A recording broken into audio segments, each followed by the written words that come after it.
Hello everyone and welcome back. So today's video is kind of a how-to, but it is also just a think outside the box.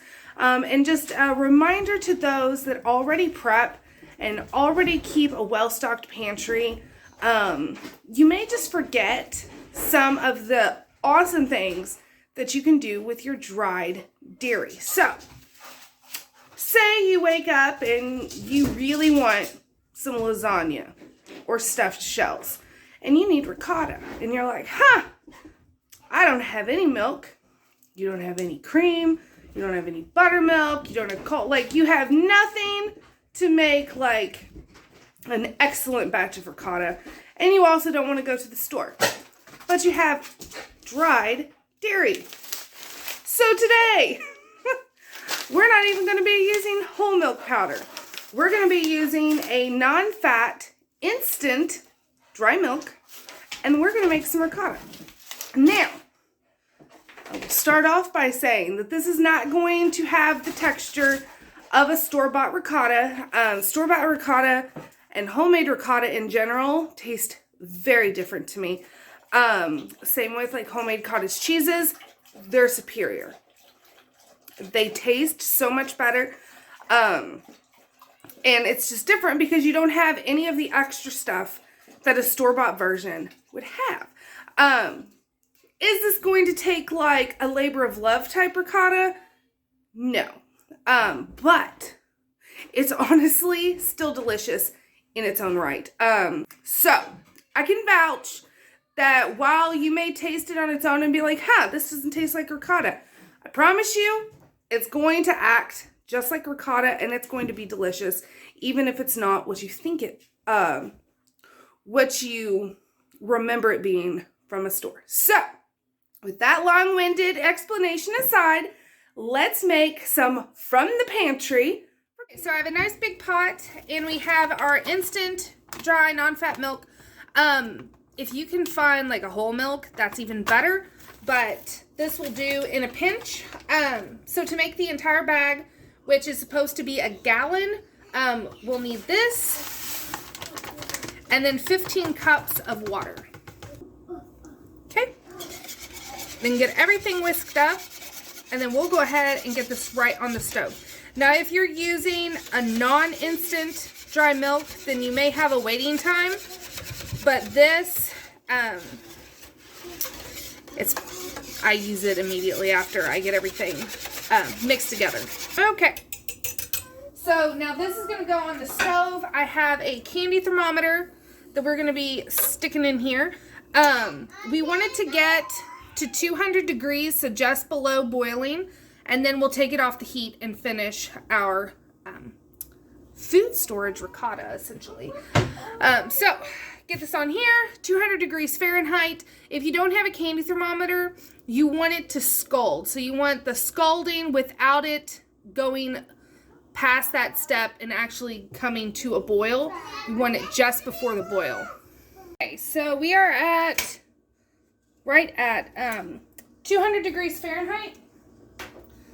And I've been just whisking just so nothing scalds at the bottom. I forgot to mention that. But now you want to add about a half a cup. I like to use lemon juice when I'm making ricotta. And then I use white vinegar whenever I make cottage cheese. But you just want to let it stir, stir, stir, stir. And you can already feel the curds.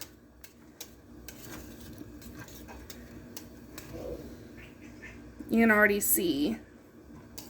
So I just stir for a few minutes, just letting that lemon juice really get incorporated. And then we're just going to let this sit for 30 minutes and just let all those yummy curds form. But you can see, got a lot of curds. So there's the curds. So like I said, this is actually, I'm gonna take this completely off the burner. And this is just gonna sit for about 30 minutes. Okay, so we let this sit for 30 minutes. And there is all the curds where we made our ricotta. So do not throw away the whey, which is what that liquid is. Do not throw it away. Do not put it down your drain. It is wonderful stuff. Look up all the different ways that you can use whey and then do it. But now you want to strain off your curds from your whey. So I'm just using a mesh strainer. You can use a cheesecloth and stuff like that, but I'm not going to be real picky about it because whenever I make homemade ricotta, it's because I have a specific recipe that I'm needing it in and I didn't buy it from the store. That may change once I have a rather quote-unquote unlimited supply when I one day have a milk cow.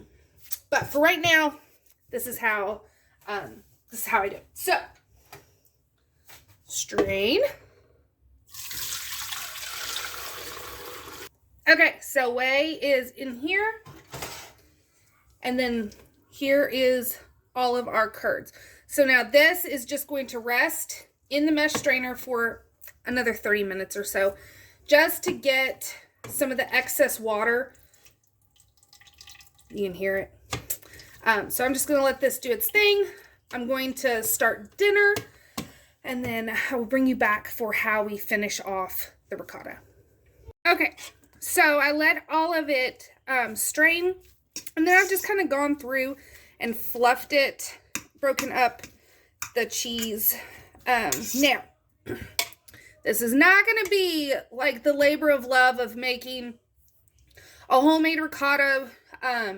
Anytime I make it, I use whole milk, buttermilk, and cream, and then lemon juice when I make it. It's definitely not going to be something like that. However, it is still going to be delicious, and it's going to do what needs to be done to make the dish that you're wanting. You can add some heavy cream to this if you want it to be creamier, because these are dry right now. I'm not worried about that because I'm going to be adding stuff to it anyway. But I go ahead and salt, and you do want to go ahead, well, that'd be pepper. But you also want to salt, and I give it a healthy, oh my goodness, I cannot talk today, guys. Healthy helping of salt.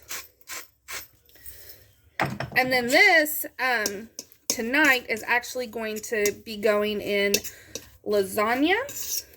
I decided I wanted to make a lasagna. So, this is going to be the perfect amount to make my lasagna cheese filling.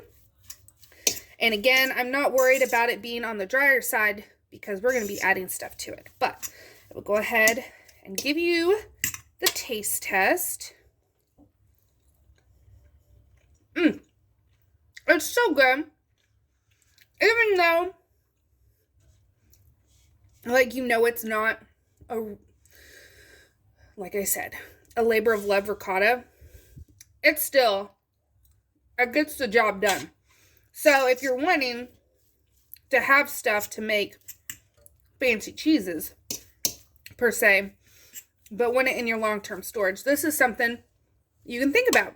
Put some dried milk in your food storage, and then you can make ricotta, or at least a version of ricotta, and have yourself some delicious dinner one night. So I hope you guys enjoyed this video, and I will see you all next time. Thanks for watching.